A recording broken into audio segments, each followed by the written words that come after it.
¿Qué aspectos deben ser contemplados al momento de constituir una SAS? ¿Cómo la elaboración de la minuta y los estatutos? ¿Qué impuestos y costos deben ser asumidos? Bueno, como podemos observar, aquí tenemos 3 preguntas hechas por el usuario. Vamos a proceder a contestar cada una de ellas. En primera medida, lo que tenemos que determinar es que las sociedades por acciones simplificadas, denominadas SAS, nacen a partir de la ley 1258 del año 2008, ¿cierto? Si no estoy mal, del 5 de diciembre de dicho año. Es una normatividad que crea este tipo societario, tomado del derecho comparado, puntualmente de un tipo societario francés, que se viene, digamos, o lo trae el doctor Francisco Reyes Villamizar a Colombia con la finalidad única y exclusivamente de hacer mucho más efectivo, práctico, ¿cierto?, el tema de constitución de sociedades en Colombia. Para la época, recordemos que existían solamente las sociedades que rige el Código de Comercio, el libro puntualmente de sociedades comerciales, que son las sociedades colectivas, las sociedades en comandita simple, en comandita por acciones, las sociedades limitadas, tendríamos las sociedades anónimas, tendríamos después con la ley 222 del 95 lo que se denominaban empresas unipersonales, luego tenemos posteriormente una normatividad que nos traía la posibilidad de constituir sociedades unipersonales, ¿cierto?, con unos criterios muy particulares, pero que en el momento de su práctica trajo muchísima dificultad, razón por lo cual el hacer empresa en Colombia tenía unos costos de transacción excesivamente altos, ¿cierto?, por todos los requerimientos que traían estas sociedades comerciales, puntualmente, que en su mayoría, o por decirlo todas, requerían para su constitución unas características especiales y adicional a eso, pues que se constituían todas por escritura pública, lo cual hacía muchísimo más oneroso y difícil el poder constituir este tipo de sociedades. Así las cosas, era la ley 1258, mediante la cual se crea la SAS, ¿cierto? ¿Y qué aspectos deben ser contemplados? Bueno, en primera medida hay que definir, digamos, los beneficios que trae este tipo societario para los empresarios colombianos, para las personas que deciden tener una aventura empresarial y comenzar a desarrollar una idea de negocio. Como primera medida tenemos que la ley SAS permite la constitución de la sociedad por documento privado, ¿cierto? No requiere de ser elevada a escritura pública, salvo que dentro del documento de constitución se aporte, ¿cierto?, un bien que es sujeto a registro, que se aporte un bien inmueble. Entonces, para que se haga la transferencia debida de derecho real de dominio sobre ese bien inmueble que pasa a ser de la persona jurídica, que es una ficción legal indudablemente considerada a partir de los socios, pues requerirá obviamente que se lea la escritura pública para inscribirlo en la Oficina de Instrumentos Públicos del domicilio donde se encuentre ubicado el bien inmueble, caso en particular. Pero digamos que por regla general, cuando se constituye la sociedad, permite que se haga por medio de documento privado. Otro beneficio es que permite que sea constituida, ¿cierto?, con un único accionista, o sea, se puede desde 1 hasta un número infinito. Recordemos que, pues, por ejemplo, las sociedades limitadas requieren de 2 a 25 accionistas, las sociedades anónimas requieren mínimo de 5 accionistas y siempre está como la dificultad en el evento en que uno de los accionistas llegase a faltar y no se cumpliera con ese número mínimo requerido, pues entra en causal de disolución y eso ha generado en la práctica administrativa pues una serie de dificultades. Digamos que lo que hizo la sociedad por acciones simplificadas mediante esta ley es buscar simplicidad en los procesos administrativos y de constitución de una sociedad, y por eso es que trae todo este tipo de cambios que en la práctica anterior digamos que presentaban mayor dificultad. Entonces fíjese, esta segunda beneficio es totalmente bueno, se puede constituir con un solo accionista. El tercer beneficio es que permite un objeto social indeterminado, es decir, puede realizar cualquier actividad de comercio lícita, sin lugar a determinar que, como las anteriores sociedades comerciales o las sociedades que están regidas por el Código de Comercio, pues deben tener una actividad, digamos, principal, ¿cierto? Y las secundarias, pues deben tener una conectividad o una conectividad con esa obligación principal. y en el evento en que quiera realizar alguna otra actividad propiamente de comercio, pues debe hacer una reforma del contrato social. Digamos que esa problemática que existía en las sociedades comerciales regidas por el Código de Comercio, pues ya Calasas trae, digamos, una solución muy didáctica que permite es que se pueda realizar cualquier actividad comercial siempre y cuando sea totalmente lícita. Ahora bien, no hay que confundir una cosa, y es que hay determinadas sociedades que por su carácter de prestación exclusivo de un servicio, pues deben su objeto social solamente determinar que puedan prestar ese servicio determinado, como las sociedades que prestan servicios temporales. No pueden prestar ningún otro servicio comercial, sino solamente prestar ese servicio en particular por una estipulación que rige ese tipo de sociedades. Entonces ahí pues obviamente dentro del objeto social de una sociedad de servicios temporales pues deberá indicarse puntualmente de que solamente puede prestar ese servicio en particular.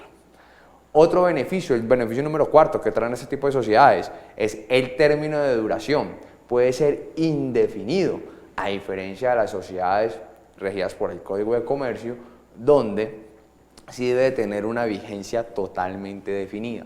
¿Qué pasaba eso en la práctica? Usted podía colocar que la sociedad tenía una vigencia de 50 años, de 80 años, de 20 años, pero en el evento práctico administrativo a veces la gerencia olvidaba, digamos, hacer la reforma del contrato social extendiendo la vigencia de la sociedad, y producto, ¿cierto?, de que se llegaba al cumplimiento de la vigencia del contrato social, pues inmediatamente la sociedad quedaba en estado de disolución y tenía que hacerse, digamos, enervar la causal, y pues eso traía una serie de trámites adicionales administrativos con costos de transacción, que era hacer un acta, elevar la escritura pública, llevarla a registrar, digamos, a la Cámara de Comercio del domicilio social, y pues eso obviamente en el día a día de lo que requiere el empresario pues era como una carga adicional.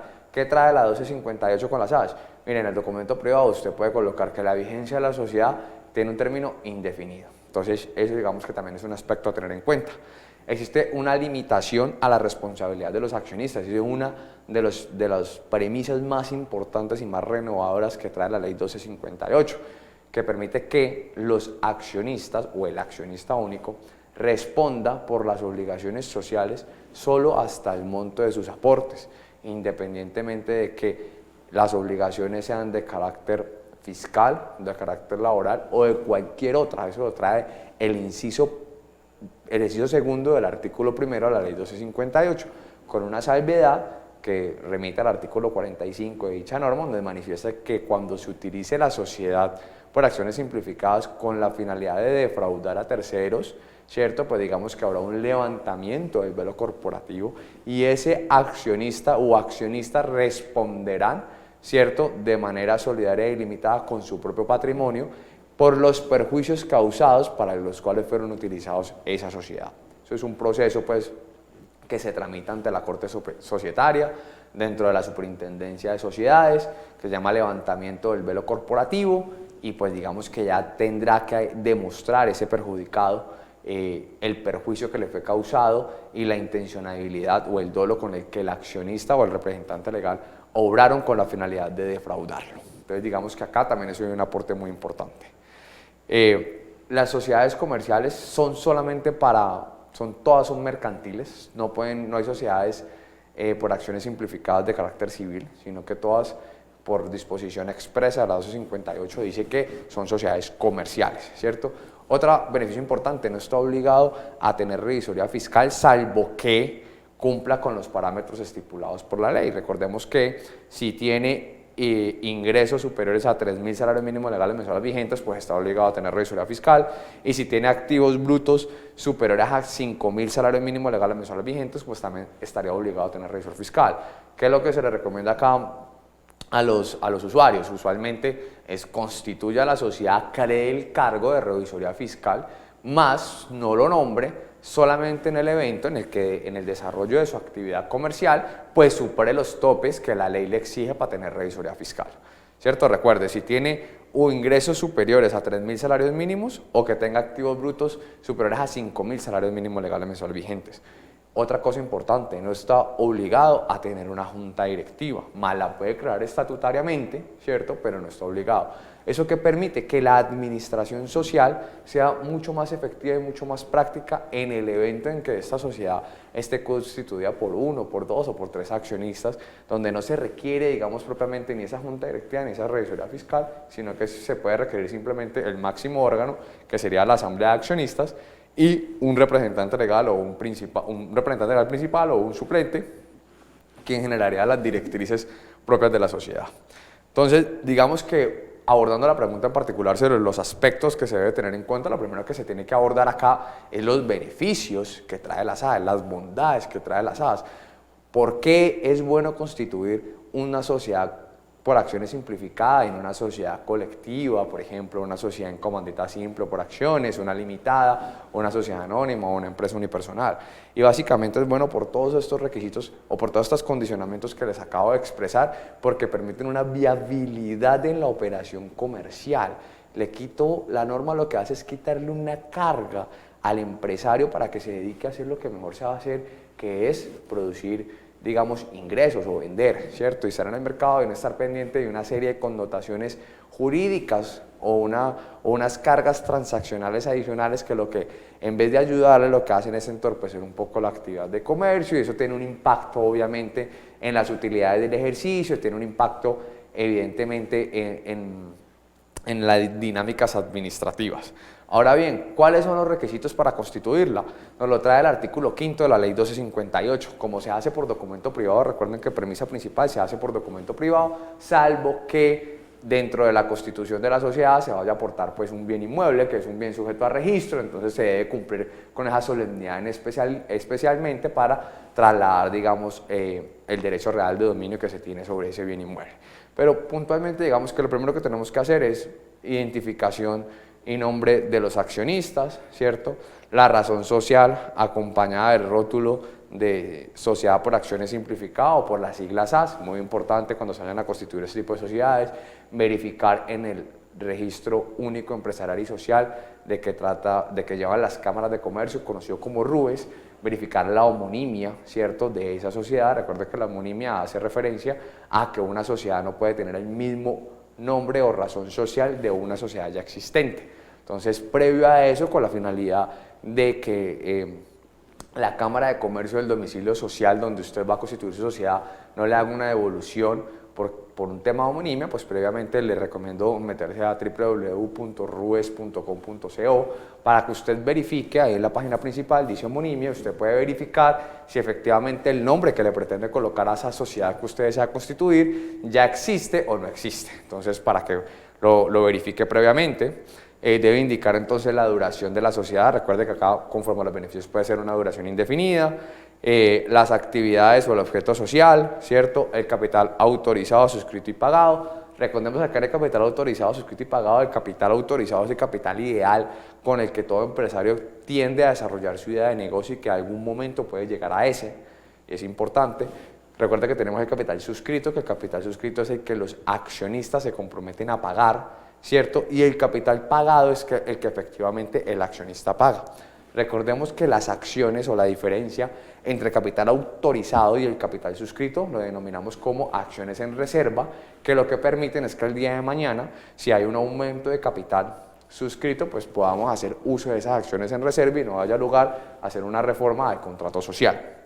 ¿Listo? Tengan acá también muy presente en el tema del capital que existe la ley de emprendimiento juvenil, que es la 1780, que permite pues identificar y obtener unos beneficios al momento de la constitución de la sociedad, y por eso se recomienda que las sociedades de emprendimiento juvenil, las que se vayan a atribuir este beneficio, deben indicar cuántos años tiene cada accionista puntualmente y qué porcentaje accionario va a tener esos accionistas, con la finalidad de sacar pues unos promedios que indica la norma y obtengan unos beneficios al momento de constituir la sociedad, ¿cierto? También que se debe indicar dentro del documento de constitución, documento privado, la forma de administración. O sea, recordemos que tenemos el máximo órgano que va a ser la asamblea de accionistas, debemos identificar puntualmente quién compone el órgano. las reuniones ordinarias o extraordinarias, las convocatorias, el quórum y las mayorías con las que éstas se reúnen y pueden tomar decisiones, así como si se va a crear una junta directiva, si se va a crear cuántos representantes legales, cuáles son las facultades de los representantes legales. Todo esto nos permite. Ahora bien, ese documento privado de constitución, ¿cierto? Digamos que por regla general no requiere que se lea la escritura pública, pero sí requiere pues, que sea autenticado por los accionistas por disposición legal de la misma ley 1258. Entonces digamos que acá podemos partir de que podemos hacer cumplir ese requerimiento en 3 medidas. El primero es que el documento privado se autentique por los accionistas y se lleve a la Cámara de Comercio. El segundo es que los accionistas hagan presentación personal del documento ante el funcionario de la Cámara. Aquí no hay ningún costo asociado, a diferencia del primero, que se cobrará pues, por la hoja autenticada ante el notario, un valor que pues, ya se fijará por cada notaría, y posteriormente llevarlo a la Cámara, mientras que la presentación personal frente al funcionario de la Cámara de Comercio pues no tiene costo alguno, van los accionistas, hacen presentación personal y se presume que el documento es auténtico. Y la tercera modalidad es una modalidad nueva que la tiene la Cámara de Comercio de Bogotá, Medellín y Cali, que permite la constitución de las sociedades en línea, ¿cierto? Las sociedades SAS en línea. Por ejemplo, en el caso de Cali, usted puede ingresar a la página de comercio www.ccc.org.co, se mete a servicios virtuales, registros públicos, en el link de registros públicos se mete donde dice constitución de sociedades en línea, él ahí le va a hacer unas validaciones personales sobre si la persona que está haciendo la constitución de la sociedad efectivamente es la persona que argumenta ser. Él le hace unas validaciones con unas 5 preguntas más o menos y luego en línea usted puede diligenciar todos los campos que le exige la ley dentro de unos formatos que maneja la misma plataforma virtual. Usted hace el pago en línea y toda la constitución de la sociedad se puede hacer en línea sin acudir a ese costo de autenticación. Entonces fíjese que existen 3 mecanismos totalmente viables para hacer esa constitución efectiva: autenticación, presentación personal ante el funcionario de la Cámara y constitución en línea, que también lo recomiendo muchísimo. Importante es que los efectos de la constitución, pues una vez se escribe en el registro mercantil, en el domicilio principal, puede valerse por apoderado en el momento de autenticarlo, es decir, pueden autenticarlo y mediante apoderado puede realizar todo el trámite en la Cámara de Comercio, y la falta de inscripción en la Cámara de Comercio de la sociedad pues dará lugar a que no es una sociedad SAS, sino que es una sociedad de hecho, y pues todos los asociados responderán, digamos, solidaria y limitadamente con su propio patrimonio si no se cumple con esa finalidad que es la inscripción del documento de constitución en el registro mercantil de la Cámara de Comercio del domicilio social de la sociedad. Ahora, la tercera pregunta, y para terminar esta primera pregunta principal, que son los costos de la constitución. Entonces, pues, ¿qué costos? Digamos que el primer costo, si no se hace por presentación personal frente al funcionario de la Cámara o si no lo hago en línea, pues está el costo de la autenticación puntualmente ante notario. Si se aporta un bien sujeto a registro, pues se debe correr la escritura pública, ¿cierto? Entonces digamos que ahí también iría ese costo asociado, y digamos que los costos ya de constitución propiamente las tarifas de la Cámara, digamos que ahí la Cámara cobra, digamos, 2 ítems muy puntuales. El primero es el impuesto de registro y el segundo de los derechos de Cámara. El impuesto de registro se calcula por el 0.7 del capital suscrito, que indique los estatutos de la sociedad, y los derechos de Cámara es con proporción a los activos declarados con los que se va a constituir la misma. Hay una tabla en las que ella identifica. Recordemos que las sociedades que hablan de la ley de emprendimiento juvenil tienen unos beneficios especiales, pero se debe cumplir con esas directrices de manifestar qué porcentaje tiene ese accionista. ¿Listo?